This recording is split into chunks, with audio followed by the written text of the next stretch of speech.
प्यारे बच्चों, welcome to my channel Verma study 2020 book लाना। मैं यूपी बोर्ड के क्लास 11 के छात्र छात्राओं के लिए ज्योग्राफी सब्जेक्ट को हिंदी माध्यम से मैं फुल कोर्स कराऊंगा। यदि आप फुल कोर्स करना चाहते हैं तो मेरे चैनल को सब्सक्राइब कीजिए और बेल आइकन को प्रेस करना ना भूलें, ताकि जो भी वीडियो मैं अपलोड करूं उसका नोटिफिकेशन आपको सबसे पहले मिल सके। प्यारे बच्चों, भौतिक भूगोल के मूल सिद्धांत पुस्तक में चैप्टर 5 चल रहा है खनिज एवं साइल, मिनरल्स एंड रॉक्स। इसमें पार्ट 2 है। पार्ट 1 अर्थात एक वीडियो पढ़ा दिया हूँ खनिज के बारे में। खनिज समाप्त हो चुका है, आज शुरू होगा साइल। अगर आप खनिज नहीं पढ़े हैं तो आप आई बटन को क्लिक करके उसके बारे में पढ़ लें। साइल को ही चट्टान भी कहते हैं, अंग्रेजी में रॉक्स भी कहते हैं। तो सबसे पहले आते हैं कि चट्टानें या साइलें क्या हैं, व्हाट आर रॉक्स। इसको बताने से पहले जो कल हमने बताया था खनिज के बारे में, उसके बारे में मैं थोड़ा सा बताऊंगा, क्योंकि आपको पता है कि हमारी विशेषता है कि किसी चीज़ को समझाने से पहले हम थोड़ा सा बैकग्राउंड से लेकर चलते हैं। सीधी सी वही बात है कि अगर आपको दौड़ लगानी है तो थोड़ा सा आप पीछे से दौड़कर स्पीड बनाते हैं ताकि आप लंबी छलांग लगा सकें। उसी तरह से मैं जब पीछे से चलता हूं तो ये मानकर चलता हूं कि आपको अच्छी तरह से समझ में आएगा और दिमाग में ज़्यादा छलांग लगेगा, दिमाग में ज़्यादा हमारी बात आपको पहुंचेगी। तो देखो, उसमें बताया गया था कल वाले वीडियो में कि पृथ्वी के भूपर्पट्टी में, भूपर्पट्टी का मतलब क्रस्ट होता है, इनमें 98% भाग 98% भाग 8 तत्वों से बना है। भूपर्पट्टी में बताया गया था, या ये कहिए कि जो 98% है, इसमें हमने बताया था कल कि ऑक्सीजन जो है 46.60% होता है। और भूपर्पट्टी सियाल से बना है। सियाल का मतलब सिलिकॉन होता है। सिलिकॉन को बताया था 27.72% और एल बताया था एल्युमिनियम 8.13%। तो ये 3 तत्व 8 तत्वों में आपको याद रखना है हर हाल में। और ऑक्सीजन सबसे ज़्यादा होता है। इससे पहले आपको यह भी मैंने बताया था कि जैसे हम पृथ्वी की आंतरिक संरचना में, कि जैसे ये पृथ्वी की आंतरिक संरचना है और ऊपर सबसे ऊपर भूपर्पट्टी होता है जिसको हम कहते हैं क्रस्ट। भूपर्पट्टी में अनेक प्रकार के तत्व पाए जाते हैं, खनिज पाए जाते हैं, तत्व पाए जाते हैं और ये तत्व आपस में मिल करके यौगिक बनाते हैं और यही यौगिक खनिज पदार्थ कहलाता है। यहाँ हम लोग रहते हैं, पेड़ पौधे रहते हैं भूपर्पट्टी के ऊपर। इसके नीचे दूसरी परत बताई गई थी आपको, मेंटल। और आंतरिक, सबसे आंतरिक कोर आपको बताया गया था, कोर। अंग्रेजी में कोर कहते हैं, कहीं कहीं क्रोड भी लिखा हुआ है। तो अब आप समझ गए होंगे कि भूपर्पट्टी किसे कहते हैं। भूपर्पट्टी में जो 98% भाग 8 तत्वों से मिलकर बना है और इन 8 तत्वों से खनिज का निर्माण होता है। प्यारे बच्चों, खनिज से ही चट्टान बनते हैं, खनिज से ही चट्टान बनते हैं। कल हमने बताया था कि जो ये 8 तत्व हैं ये अलग अलग नहीं होते, अर्थात ये हम कहें कि ये प्रायः स्वतंत्र अवस्था में नहीं होते। प्रायः शब्द लगा है, इसका मतलब कि कुछ होते हैं, नाम मात्र होते हैं। और ये जो स्वतंत्र अवस्था में नहीं होते, ये आपस में क्रिया करके यौगिक का निर्माण करते हैं। जो 8 तत्व हैं आपस में क्रिया करके यौगिक का निर्माण करते हैं और इन्हीं यौगिक को ही या इन्हीं पदार्थ को ही हम कहते हैं खनिज पदार्थ। इस समय जो है खनिज पदार्थ 2000 पाए गए हैं, अब तक खोजा जा चुका है। और खनिज पदार्थ से ही, याद रखने की बात है, चट्टानों का निर्माण होता है जिसको हम साइल कहते हैं। खनिज पदार्थ को ये पहले बताया गया था कि यौगिक होते हैं, लेकिन एक तत्वीय खनिज भी होता है। ऐसा नहीं है कि बिल्कुल सोना चांदी एक तत्वीय खनिज है और इसे हम कहेंगे दो या दो से अधिक तत्वीय खनिज। दो या दो से अधिक तत्व मतलब इसमें दो से अधिक खनिज होंगे। खनिज पदार्थ दो तरह का होता है, एक तत्व का और दो या दो से अधिक तत्वीय खनिज। जब ये खनिज पदार्थों से चट्टान बना है तो चट्टान भी इस बात को करता है कि कुछ चट्टान एक खनिज से बने होते हैं और कुछ चट्टान दो या दो से अधिक खनिजों से बने होते हैं। सॉरी, दिखाई नहीं दे रहा था। एक खनिज, चट्टानों का निर्माण एक खनिज से और कुछ ऐसे भी चट्टान होंगे जो अधिक खनिजों से बने होते हैं। अब एक खनिज का जैसे मान लो उदाहरण हम ले लेते हैं कि संगमरमर हो गया, चूना पत्थर हो गया। कभी कभी मन में बात आती है कि एक खनिज का कौन सा चट्टान है, शैल है। और अधिक खनिज, अधिक तत्वों से जो है अभ्रक हो गया, ग्रेनाइट हो गया और क्वार्टज हो गया। क्वार्टज को स्फटिक भी कहते हैं। तो इस प्रकार जो है ये एक सीक्वेंस से आपको समझ में आ गया होगा कि भूपर्पटी 8 तत्वों से बना है। ये 8 तत्व स्वतंत्र अवस्था में नहीं होते हैं, यौगिक के रूप में होते हैं। इन यौगिकों को खनिज पदार्थ कहते हैं। खनिज पदार्थ एक तत्वीय खनिज भी हो सकता है, दो या दो से अधिक तत्व खनिज हो सकता है। और इन खनिज पदार्थों से ही चट्टानों का निर्माण होता है। चट्टान एक खनिज से भी बने हो सकते हैं, जैसे संगमरमर, चूना पत्थर। चट्टान दो या दो से अधिक खनिजों से भी बने हो सकते हैं, अभ्रक, ग्रेनाइट, क्वार्टज। अब यहाँ कल हमने बताया तो था, लेकिन अगर आपके दिमाग में कि एक तत्वीय खनिज कौन सा हो सकता है, तो प्यारे बच्चों सल्फर हो सकता है जिसे हम गंधक कहते हैं, तांबा हो सकता है, इन सब के संकेत है एस, Cu। चांदी हो सकता है, सोना हो सकता है ना, ग्रेफाइट हो सकता है। ये क्या है, एक तत्वीय खनिज है। और दो तत्वीय अगर खनिज की बात करें तो जो अभी आपने पढ़ा था, फेल्सपार हो सकता है महत्वपूर्ण, क्वार्टज हो सकता है, पाइरॉक्सीन हो सकता है, ऑलिविन हो सकता है, एम्फीबोल हो सकता है, माइका हो सकता है इत्यादि। तो ये जो है अभी तक हमने बैकग्राउंड आपको लिया। अब जो परिभाषा हम शैल का या चट्टान की जानकारी करना चाहें तो देखो, सर आर्थर होम्स एक बहुत बड़े भूगोल शास्त्री थे। इन्होंने बताया था चट्टान की, क्योंकि आज हम चट्टान या शैल के बारे में पढ़ना है, तो आर्थर होम्स ने बताया था कि अधिकांश चट्टानें खनिज पदार्थों का मिश्रण है। देखो अभी आपने देखा था कि चट्टानों का निर्माण दो तरह से होता है, एक खनिज से और अधिक खनिजों से। तो आर्थर होम्स ने बताया अधिकांश चट्टानें खनिज पदार्थों का मिश्रण है। इसीलिए मैं बैकग्राउंड से चला था कि आपको शैल की परिभाषा समझ में आ रही। देखो चट्टान और शैल एक ही चीज़ है। अगर हम कहीं चट्टानें बोलें और कहीं शैल बोलें तो कन्फ्यूजन नहीं होना है। चट्टान और शैल, इसको दोनों का अंग्रेजी रॉक्स है, ROCKS। मार्टिन के अनुसार किसी चट्टान का निर्माण एक अथवा अधिक खनिज पदार्थों से हो सकता है। भाई आर्थर होम्स तो केवल ये बताए थे कि अधिकांश चट्टानें खनिज पदार्थों का मिश्रण है, लेकिन मार्टिन ने तो और क्लियर कर दिया कि किसी भी चट्टान का निर्माण एक खनिज या अधिक खनिज से हो सकता है। और इन सब से भी अच्छा परिभाषा आगे मिलेगा। पृथ्वी के सतह पर पाया जाने वाला समस्त कठोर व मुलायम पदार्थ को चट्टान कहते हैं। प्यारे बच्चों, अगर आप इस जनरली पूछें कि चट्टान किसे कहते हैं तो ऐसा बोध होता है, अंदर से ऐसे विचार उत्पन्न होते हैं कि चट्टान तो उसे कहेंगे जो बहुत कठोर होगा। लेकिन मुलायम पदार्थ भी होते हैं चट्टान। जैसे मान लो कि चिकनी मिट्टी है जिसे चीका मिट्टी कहते हैं, खड़िया है ना, ये मुलायम है।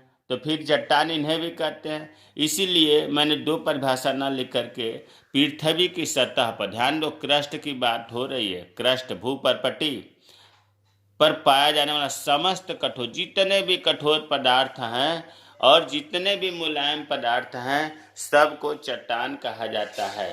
अब इसमें कोई कन्फ्यूजन नहीं होना चाहिए। आर्थर होम्स का, मार्टिन का परिभाषा भले न याद हो, ये परिभाषा जो सर्वसम्मत से पारित हुआ है, किसी स्पेशल साइंटिस्ट का नहीं है, तो इसे तो जरूर याद करना है कि पृथ्वी के सतह पर पाया जाने वाला समस्त कठोर व मुलायम पदार्थ को, जैसे कठोर में ग्रेनाइट आ गया, ग्रेनाइट बहुत कठोर है, और मुलायम में आ गया चाक हो गया, खड़िया जिसे हम ब्लैक बोर्ड पर लिखते हैं, चीका मिट्टी हो गया। तो ये चीका मिट्टी और खड़िया भी जो है ये भी चट्टान है।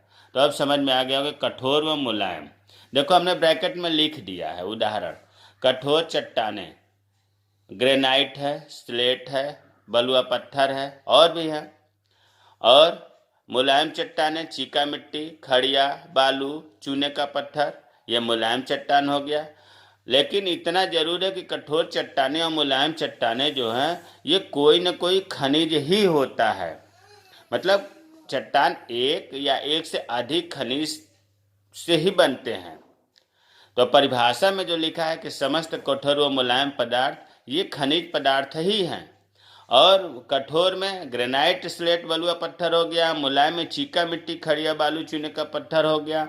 ये मुलायम भी हो, कठोर भी हो, ये सब चट्टान कहे जाते हैं, और ये एक या अधिक खनिज पदार्थों से बने होते हैं।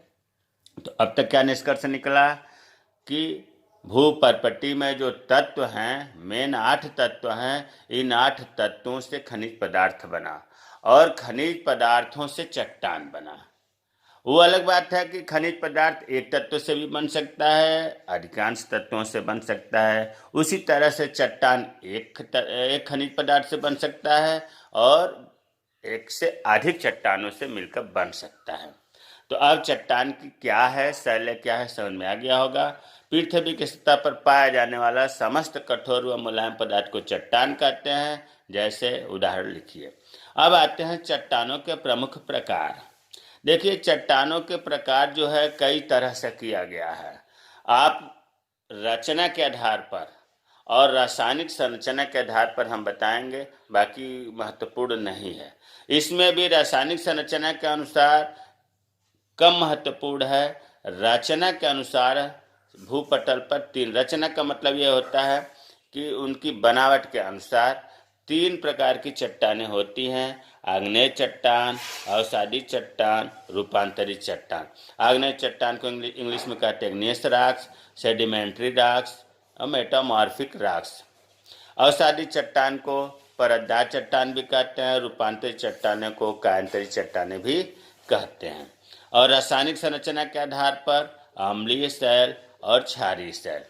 प्यारे बच्चों, चट्टान जो है जो 3 प्रकार का बताया गया है रचना के अनुसार, ये इस वीडियो में नहीं इसके बारे में बताया जाएगा, बल्कि अलग अलग मैं इन तीनों को वीडियो बनाऊंगा, क्योंकि ये अपने आप में बहुत ही अच्छा, महत्वपूर्ण और समझने वाला ये टॉपिक है।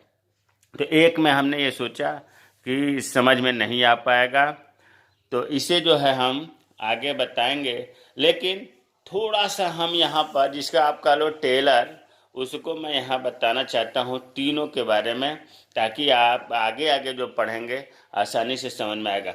देखिए जैसे मान लीजिए कि ये भू सतह है, भू परपटी है जिस पर हम आप हैं, और इसके ऊपर जो है मान लिया हमने ये ज्वालामुखी पर्वत है। क्या बताया हमने? ज्वालामुखी पर्वत। इधर लिख दे रहा हूँ, ज्वालामुखी पर्वत है। यहाँ बीच में मान लिया क्रेटर है। क्रेटर का मतलब किसी तरह से जो अंदर से गर्म पदार्थ निकलता है, पृथ्वी के अंदर जो गर्म और तरल पदार्थ, उसको कहते हैं मैग्मा। मैग्मा ये जो है पृथ्वी के अंदर से मैग्मा निकलता है, गर्म एवं तरल पदार्थ। यहाँ याद आप कर लो कि जब तक पृथ्वी के अंदर तरल अवस्था में है, तरल का मतलब लिक्विड, और बहुत गर्म है, उसे मैग्मा कहते हैं। और जैसे ही वो बाहर आता है, ठंडा होता है, उसे लावा कहते हैं। बस केवल अंदर और बाहर का अंतर है। मैग्मा का नाम लेते ही तरल गर्म पदार्थ होगा जो भूगर्भ में पाया जाएगा। और लावा का मतलब कि ये मैग्मा बाहर आकर के ठंडा हो गया। तो जब ज्वालामुखी की क्रिया होती है तो अंदर से पाइप के द्वारा मैग्मा बाहर निकल करके गिरता है। और मान लो ये मैग्मा जब भूसतल के ऊपर गिरा, हमने मान लिया कि यहाँ जो है मैग्मा बाहर आकर के ठंडा हो गया। इसी को कहा जाता है आग्नेय चट्टान।